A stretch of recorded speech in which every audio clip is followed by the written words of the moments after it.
बिस्मिल्लाहिर्रहमानिर्रहीम। अस्सलाम वालेकुम। CS605 सॉफ्टवेयर इंजीनियरिंग 2 इसकी असाइनमेंट लेके आया हूँ। 20 इसकी लास्ट डेट है। बाकी असाइनमेंट्स भी रेडी कर रहा हूँ। आप लोग काइंडली चैनल को सब्सक्राइब कर दें और वीडियो को लाइक कर दें। और अब हम चलते हैं। ये काफ़ी ट्रिकी है, मुझे कम से कम 4-5 घंटे से भी ज़्यादा लगा है इसके ये। और फिर भी अगर किसी को लगे कि ये गलत है तो वो उसको ठीक कर ले। मैं इसके बारे में 100% श्योर तो नहीं हूँ, लेकिन अपनी तरफ से मैंने ईमानदारी से जो है वो पूरी बनाने की कोशिश की है कि इसमें कोई गलती ना हो। जो जितना मेरा नाक़स इल्म है उसके मुताबिक मैंने इसको बनाया। तो माज़रत के साथ अगर कोई गलती हो जाए, अगर किसी को कोई कन्फ्लिक्ट्स हों तो वो इसको ठीक कर ले। मैंने कोई व्यूज़ के लिए नहीं बना रहा, सिर्फ़ और सिर्फ आपको आइडिया सॉल्यूशंस हैं ये कि आप इसको ठीक कर लें। मैं पहले से ही एक्सक्यूज़ कर रहा हूँ क्योंकि बहुत ज़्यादा वर्डिंग डिफरेंट है। नेट पे भी इसके आंसर्स नहीं हैं, हैंड आउट्स में भी इसको बहुत क्लोजली पढ़ना पड़ा। मतलब मैं इतना ज़्यादा इसके अंदर गिर के जाके पढ़ता रहा हूँ तब भी बहुत मुश्किल था। इसीलिए लोग नहीं बना रहे। इंडेक्स नंबर आपने सिर्फ लिखना है, उसके अंदर आपने सीधा सीधा जाके 1 2 3 4 लिखना है कि जो जिसका सामने आना चाहिए। अब हम बारी बारी इसको देखेंगे, मेरी तरह नहीं है। वेल इंजीनियर्ड सॉफ्टवेयर, इसको जाके आप सर्च करें वेल इंजीनियर्ड, तो इसके स्पेलिंग को जाके सर्च करेंगे हैंड आउट्स में तो आपको मिलेगा। शुरू में पहले 4-5 पेजेस में वेल इंजीनियर्ड। और इसी तरह अब ये word non tracking of project है ही नहीं। सॉफ्टवेयर इंजीनियर, अब नॉर्मल डेफिनेशन तो सॉफ्टवेयर इंजीनियर की बड़ी आसान है, लेकिन यहाँ पे उन्होंने इतने मुश्किल पैराग्राफ दिए हैं तो काफ़ी टफ था। मैं इसको बहुत मुश्किल से फिगर आउट किया है। फर्स्ट जो है वो, it is best suited for implementation with the boundary of the system constraint and the no ambiguity in terms of user need or requirement। तो ये जो कंस्ट्रेंट और यूज़र रिक्वायरमेंट में कोई पंगा नहीं होना चाहिए, तो ये रैड में होता है। लेकिन आपने सिर्फ और सिर्फ 5 लिखना है इस जगह पे। मैं दोबारा बोल रहा हूँ, सिर्फ 5 लिखना है ना। 5 ब्रैकेट भी नहीं लिखनी, आर भी नहीं लिखना, कुछ भी नहीं लिखना। सिंपली आपने यहाँ पे क्या लिखना है, 5। ये है आपका आंसर। अब रैड क्यों है, मैं आपको रैड पे लेके जाता हूँ कि रैड हैंड आउट्स खोल लें, उसके अंदर रैड पे चले जाते हैं। तो ये रैड आ गया। इसके अंदर ये देखें, the model is only applicable project where requirements are well understood and project scope is constrained because the reason is use to primarily information system. तो ये जो project requirements are well understood and the scope is constrained, ये मुझे मजबूर कर रहा है कि मैं इसको चूज़ करूं। Best suited for implement when the boundary of the system constraint and there is no ambiguity in the. तो मुझे रैड लग रहा है ये। आप लोगों को अगर कोई और लग रहा है तो आप उसको चेक कर लीजिएगा। मेरी तरफ से मैंने तो यहाँ से ये constraint and understood the projects को वेल रिक्वायरमेंट, तो रैड को थोड़ा सा आप पढ़ेंगे तो आपको समझ आ जाएगी कि रैड कब यूज़ करते हैं। रैपिड एप्लीकेशन डेवलपमेंट में मुझे ये चीज़ें मिली हैं, मैंने इसके लिहाज से किया है। आप लोगों को अगर कुछ और लगता है तो आप लगा सकते हैं। मैं आपको आइडिया ही दे सकता था, आप इसको और क्लोजली पढ़ सकते हैं कि ये किसके बारे में बात हो रही है। नेक्स्ट वन, CMM क्या होता है। तो ये एक मॉडल है, ये 45 लेक्चर तक आपकी जान नहीं छोड़ेगा CMM। तो 45th लेक्चर भी CMM ही है।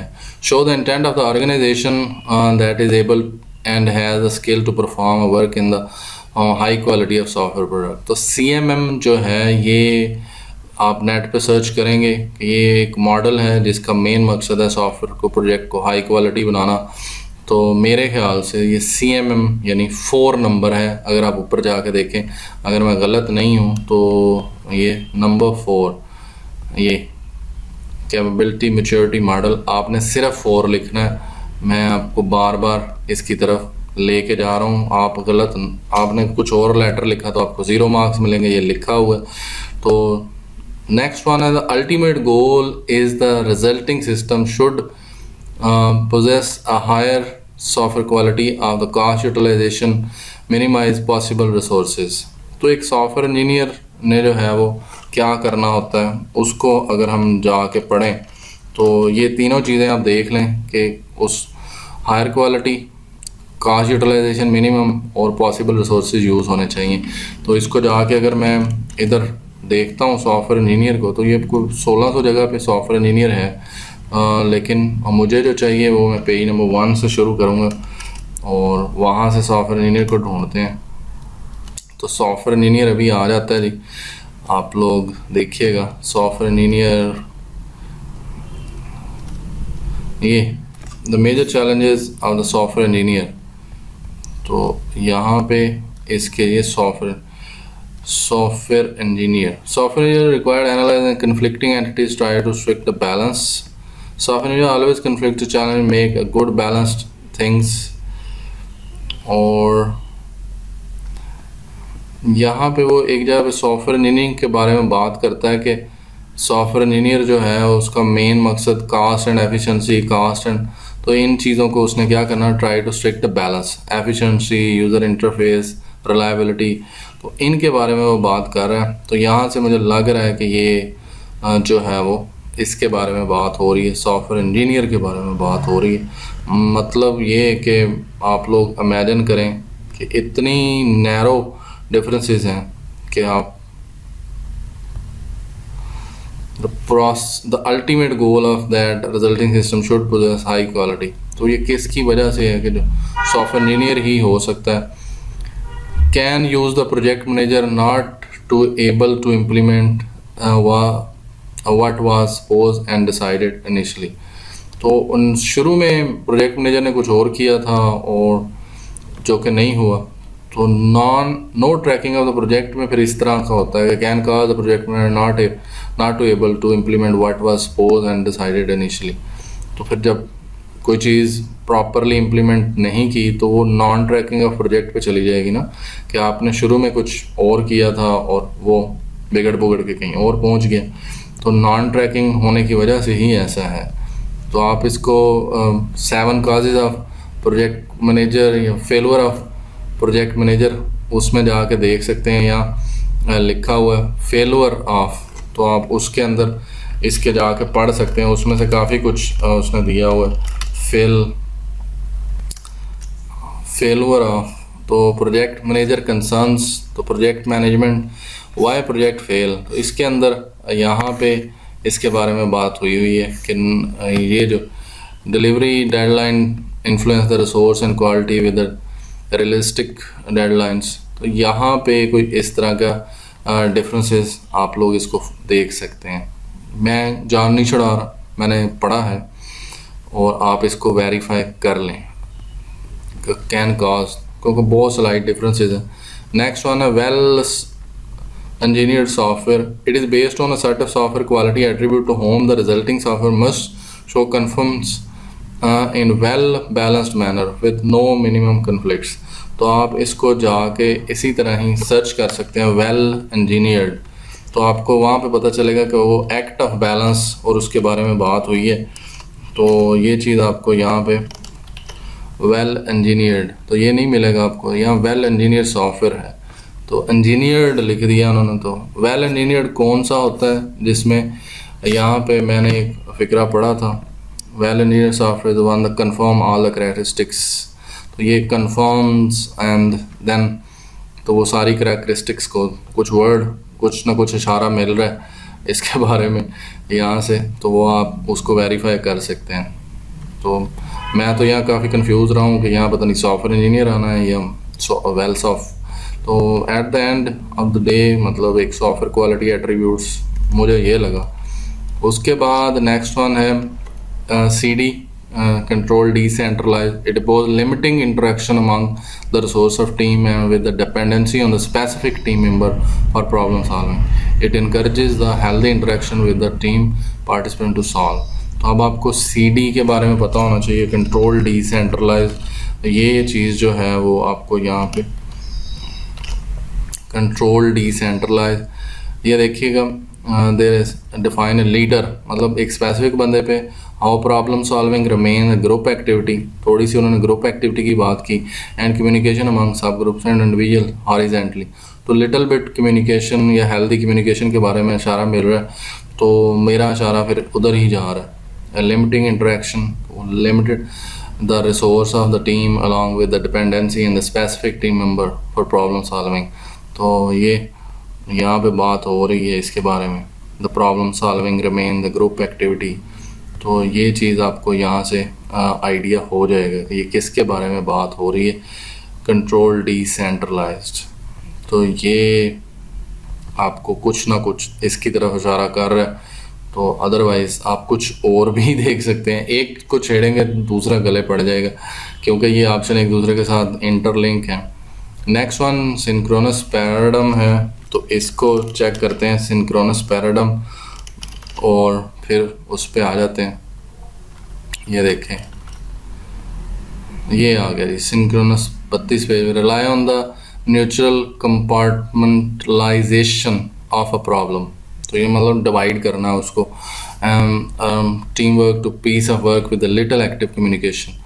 तो आप ज़रा फोकस कीजिएगा इसके ऊपर कि कंपार्टमेंटलाइजेशन क्या होता है. यही इसमें कीवर्ड है जिस पे whole project is broken down into units. Team member are assigned each task, limiting communication with the members. तो पीस ऑफ और little active communication among themselves. तो आई एम ऑलमोस्ट इसके बारे में श्योर हूँ कि ये तो गलत नहीं है, बाकी अल्लाह मालिक.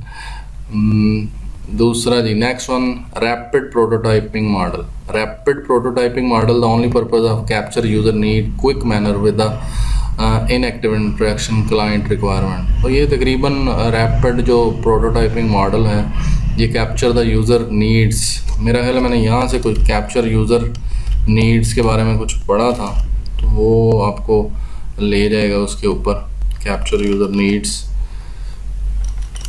तो मुझे कैप्चर, ये देखें capture the prototype specification of the user. तो ये once the user capture the, तो ये उसी की तरफ इशारा हो रहा है इधर से कि ये जो है वो यूज़र के लिए होती हैं और उसकी रिक्वायरमेंट लेनी होती हैं. तो ये capture in the prototype specification of the user.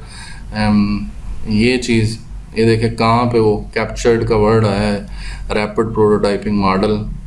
Again on target हूँ, मेरा ख्याल है कि ये ओनली पर्पज ऑफ. तो इसको आप अलग से भी ढूंढ सकते हैं, गूगल जा कर लें रैपिड प्रोटोटाइपिंग मॉडल क्या होता है, तो उसमें आपको पता चल जाएगा कि the only purpose of the capture. तो ये interact among the client and requirement teams. तो ये मैं एक दफ़ा फिर यहाँ पे proper requirement specification document is develop in the product for search. तो ये यहाँ पे ही है, आई एम श्योर. और नेक्स्ट वन है जी CMM level 1. When the organization focus more on skill and ability of its specific employee rather than to follow a well-defined process. CMM level 1 के अंदर अगर आप बात करें कि CMM level 1 के अंदर सिर्फ और सिर्फ वो एक बंदे पे रिलाय करते हैं CMM level 1 में. तो ये चीज़ आप यहाँ पे आके CMM level, तो यहाँ पे अगर आप ध्यान दें थोड़ा सा,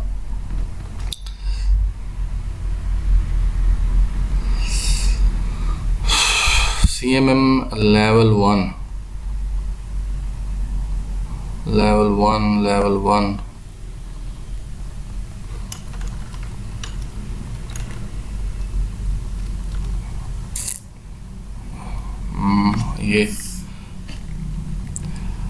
ये देखें यहाँ पे उसने बात की है few process define in success depend on individual effort. Success depend on individual effort. By default evaluation would initial the process is characterized and occasionally even ad hoc. Few process are defined, मतलब process जो है वो सही तरह define नहीं होते. and success depend on, success किस पे depend करती है, on a specific people. When focus on one or more on skills and attribute of specific employees rather than well defined process. तो process तो define नहीं होते. तो I think so on target हूँ.